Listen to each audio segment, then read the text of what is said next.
नमस्कार, सत्यहिंदी.com में आपका स्वागत है। एक नजर अब तक की सुर्खियों पर।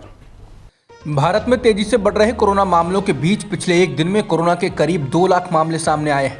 पिछले दिन में देश में 1,94,720 नए मामले दर्ज किए गए। इसके अलावा इस दौरान 442 लोगों की जान भी गई।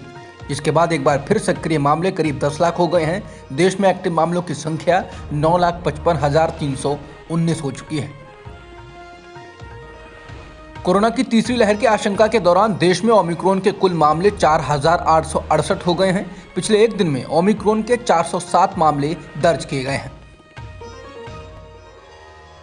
सीएम योगी आदित्यनाथ द्वारा ये कहने के बाद कि ये लड़ाई 80 बनाम 20 की होगी, अब यूपी के बीजेपी इकाई के ट्विटर हैंडल से एक ट्वीट किया गया है, जिसमें एक और अखिलेश यादव का वीडियो है, जिसमें वो कह रहे हैं समाजवादी पार्टी ने और जब भी समाजवादी सरकार बनी है मुसलमान भाइयों के लिए जितना काम कर सकती थी उतना काम किया है। आने वाले समय में उनके साथ कोई भेदभाव नहीं होगा, कोई अन्याय नहीं होगा। तो दूसरी ओर योगी का वीडियो लगाया है जिसमें योगी 80 बनाम 20 की बात कर रहे हैं। बीजेपी ने लिखा है ये 80 बनाम 20 की ही लड़ाई है, कोई गलतफहमी में ना रहे। हालांकि राजनीतिक विश्लेषकों का कहना है कि चुनाव पिछड़ी जाति बनाम अगड़ी जाति की ओर बढ़ गया है, जबकि बीजेपी इसको धर्म पर लाना चाहती है। स्वामी प्रसाद मौर्य द्वारा बीजेपी को झटका देने के बाद उनके समर्थक कई विधायकों ने बीजेपी से इस्तीफा दे दिया है और कई कतार में हैं। हालांकि औरैया जिले की विधूना सीट से भारतीय जनता पार्टी के विधायक विनय शाक्य के लापता होने की खबर आई। उनकी बेटी ने दावा किया है कि उनका अपहरण किया गया है। हालांकि पुलिस ने मामले में बयान जारी किया और कहा कि उनका अपहरण नहीं हुआ। वहीं अब आज तक के अनुसार विनय शाक्य ने भी अपहरण के आरोप को गलत बताया है और कहा है कि वो समाजवादी पार्टी में जाएंगे। स्वामी प्रसाद मौर्य के मंत्री पद से इस्तीफे के बाद यूपी की राजनीतिक हवा बदल चुकी है। वहीं राष्ट्रवादी कांग्रेस पार्टी प्रमुख शरद पवार ने कहा है कि 13 बीजेपी विधायक समाजवादी पार्टी में और शामिल होने वाले हैं। अखिलेश के सहयोगी ओम प्रकाश राजभर सत्य हिंदी से कह चुके हैं कि 1.5 दर्जन मंत्री सपा के संपर्क में हैं। वो परेशान हैं क्योंकि वो बीजेपी के टिकट के साथ अपने समाज के बीच नहीं जा सकते हैं। कांग्रेस हाईकमान का यह फैसला कि पंजाब में पार्टी किसी भी नेता को मुख्यमंत्री पद का उम्मीदवार नहीं बनाएगी, प्रदेश अध्यक्ष नवजोत सिंह सिद्धू को रास नहीं आ रहा है। सिद्धू ने कहा है कि पंजाब के लोग मुख्यमंत्री बनाएंगे, न कि कांग्रेस हाईकमान। सिद्धू मंगलवार को चंडीगढ़ में पंजाब मॉडल को लेकर बुलाई गई प्रेस कॉन्फ्रेंस में पत्रकारों से बात कर रहे थे।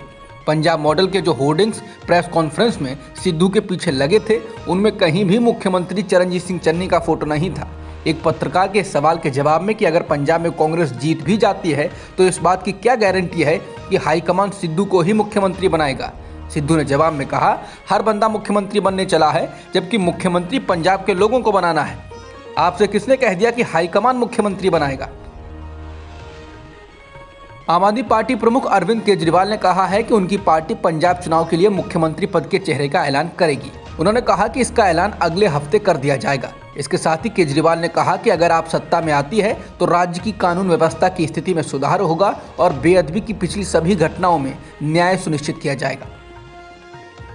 अभिनेता सिद्धार्थ ने बैडमिंटन खिलाड़ी साइना नेहवाल के ट्वीट के जवाब में की गई अपनी टिप्पणी पर अब माफी मांगी है।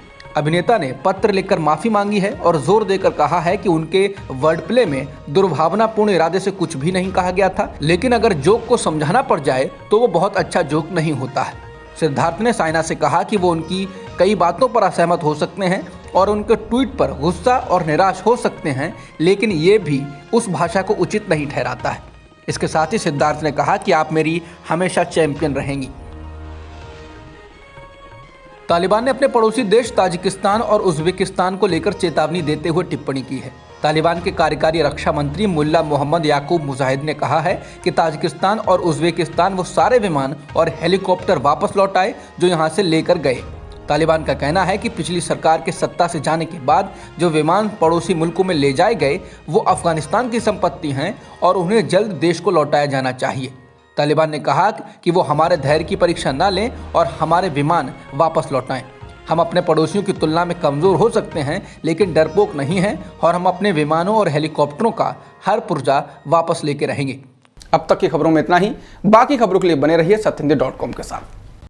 सत्य हिंदी का ऐप डाउनलोड करें गूगल प्ले स्टोर पर।